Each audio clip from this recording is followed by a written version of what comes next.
வாழைப்பூவில் கூட்டு செய்கிறதுக்கு 1/2 கப்பு பாசிப்பருப்பு,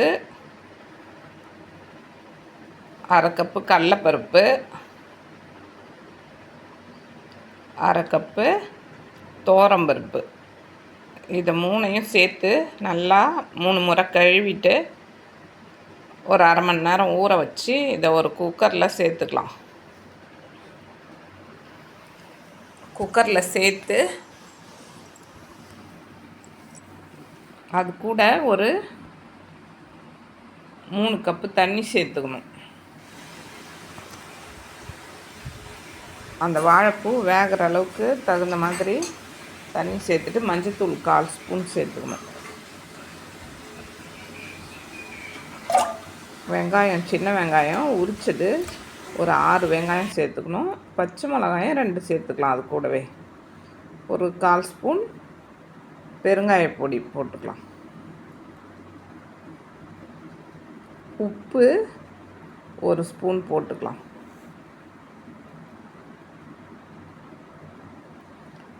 குழம்பு மிளகாய் பொடி ஒரு 3/4 ஸ்பூன் சேர்த்துக்கலாம். காரத்துக்கு தகுந்த மாதிரி சேர்த்துக்குங்க.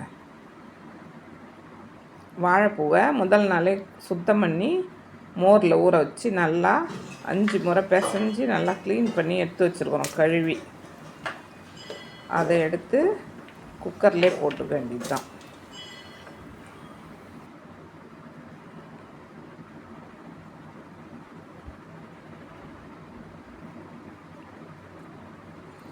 பூண்டு ஒரு 3 பல் சேர்த்து மூடி போட்டு மூடி நல்லா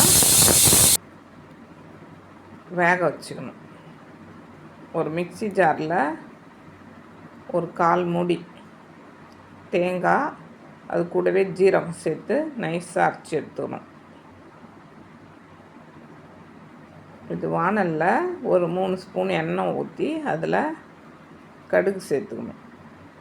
கட் பண்ணி வச்ச பெரிய வெங்காயம் ஒரு 2 வெங்காயத்தை சேர்த்துக்கலாம். சேர்த்து நல்லா வதக்கி விட்டுக்கணும். வெங்காயம் வதங்கி வந்ததும் அது கூட ஒரு 3 பல் பூண்டு, ஒரு பெரிய சைஸ் தக்காளி கட் பண்ணி இது கூட சேர்த்து வதக்கி விட்டுக்கலாம்.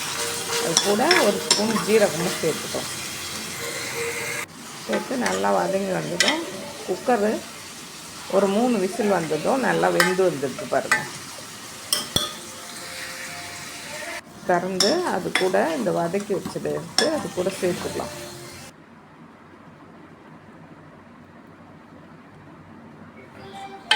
சேர்த்து நல்லா கலந்து விட்டுக்கணும். மறுபடியும் கொஞ்ச நேரம் சிம்மில் வச்சு தேங்காய் ஜீரகம் அரைச்சதையும் அது கூட சேர்த்து கலந்து விட்டுக்கணும். சூப்பரான வாழைப்பூ கூட்டு ரெடி ஆகிடுது பாருங்கள். இது வயிற்று புண்ணுக்கு ரொம்ப நல்லது. அல்சருக்கெலாம் சீக்கிரம் குணமாகும். இதை அடிக்கடி செஞ்சு சாப்பிட்டோன்னா ரொம்ப நல்லா வயிற்றுக்கு ரொம்ப நல்லது.